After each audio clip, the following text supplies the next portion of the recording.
नमस्कार मित्रों, मैं डॉक्टर वीपी सिंह आपका स्वागत करता हूँ। श्रीमद् भगवद गीता में अर्जुन भगवान कृष्ण से कहते हैं कि प्रभु ये बताइए कि ऐसा क्या है कि सब कुछ जानते हुए हम सब कुछ जानते हैं कि ये सही है, ये गलत है, ये सत्य है, ये असत्य है, ये पाप है, ये पुण्य है, ये ज्ञान है, ये अज्ञान है, उसके बाद भी ना चाहते हुए हम काम, क्रोध और लोभ की तरफ क्यों चले जाते हैं। तो भगवान कृष्ण कहते हैं कि हे अर्जुन, रजोगुण समुद्भवम, रजोगुण के कारण हमारी प्रवृत्ति जो है कंचन और कामनी की तरफ होती है।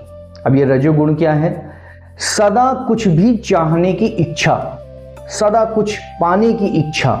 तो इस रजोगुण के कारण जो है मनुष्य की प्रवृत्ति जो है कंचन और कामनी की तरफ और सदा कुछ पाने की इच्छा, सदा कुछ चाहने की इच्छा की तरफ चले जाते हैं और हम ना चाहते हुए काम, क्रोध और लोभ में लिप्त हो जाते हैं।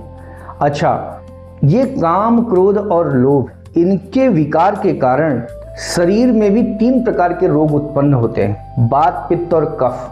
काम, क्रोध और लोभ, वात, पित्त और कफ।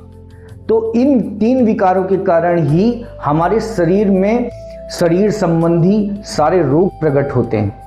तो अगर हम अपने जीवन में स्वयं को मेडिटेट करें, ध्यान लगाएं, अपने मन को शांत करें, भगवान कृष्ण कहते हैं कि इंद्रियाणि परन्याहुर इंद्रियेभ्यः परमं मनः, मनसस्तु परा बुद्धियो बुद्ध परतस्तु सः।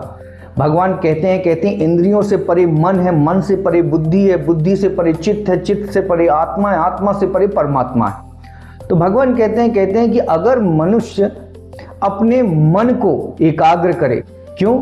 क्योंकि मन ही मोक्ष का कारण होता है और मन ही बंधन का कारण होता है, मन ही सारे रोगों का कारण होता है और मन ही मोक्ष का कारण भी होता है। जैसे भव सागर संबंधी ये जितने भी रोग और विकार उत्पन्न होते हैं वो मन की गड़बड़ी के कारण होते हैं। तो अगर हम अपने जीवन में थोड़ा समय, अगर हम सुबह शाम भी अपने आप को मेडिटेट करें, ध्यान लगाएं और अपने श्वास में अपने ध्यान लगाएं, तो हम अपने जीवन को स्वस्थ कर सकते हैं। मानसिक स्वास्थ्य भी पा सकते हैं, शारीरिक स्वास्थ्य भी पा सकते हैं, अगर हम सही दिशा पे काम करें, यानी अपने मन से मन के विकार को दूर करें, बुद्धि के विकार को दूर करें। इस प्रकार से अगर हम अपने मन, बुद्धि, चित्त, अंतःकरण को पवित्र करें तो हम अपने जीवन में बहुत प्रकार के शारीरिक रोग जो हैं उनसे भी मुक्ति पा सकते हैं।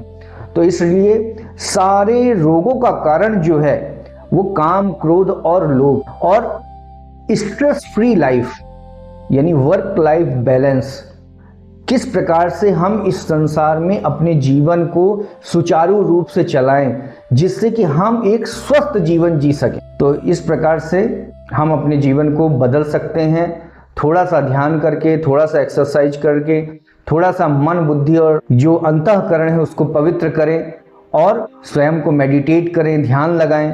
तो इससे हमें बहुत सारे लाभ प्राप्त हो सकते हैं। हम मानसिक स्वस्थ भी हो सकते हैं, यानी स्ट्रेस फ्री लाइफ भी जी सकते हैं, और साथ में जो शरीर में व्याधियां हैं, शरीर में जो रोग आते हैं वो इन्हीं के कारण आते हैं, तो इन्हीं विकारों के कारण आते हैं।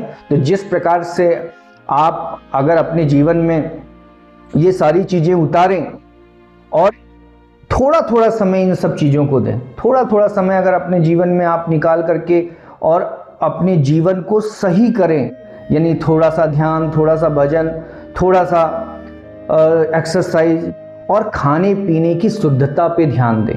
क्यों? क्योंकि ये शरीर जो है, ये जो फिजिकल बॉडी है, ये क्या है, मेन इसका जो डाइट है, जो सोर्स है इसको ठीक करने का, वो बाहर से खाना लेता है, बाहर से भोजन लेता है। तो अगर हम अपने शरीर को बाहर से स्वस्थ रखें, बाहर से जो हम अंदर ले रहे हैं, जो खाने के पीने के जो पदार्थ हम ले रहे हैं, कंज्यूम कर रहे हैं, इनको शुद्ध करें, अच्छा भोजन करें। और उधर मानसिक अवस्था में अगर हम अपने मन को, अपने अंतःकरण को पवित्र करें और सतोगुणी बन जाएं, द मोड ऑफ गुडनेस, अगर हम इसके अंतर्गत अपने जीवन को चलाएं तो हम अपने जीवन में बहुत सारे लाभ प्राप्त कर सकते हैं।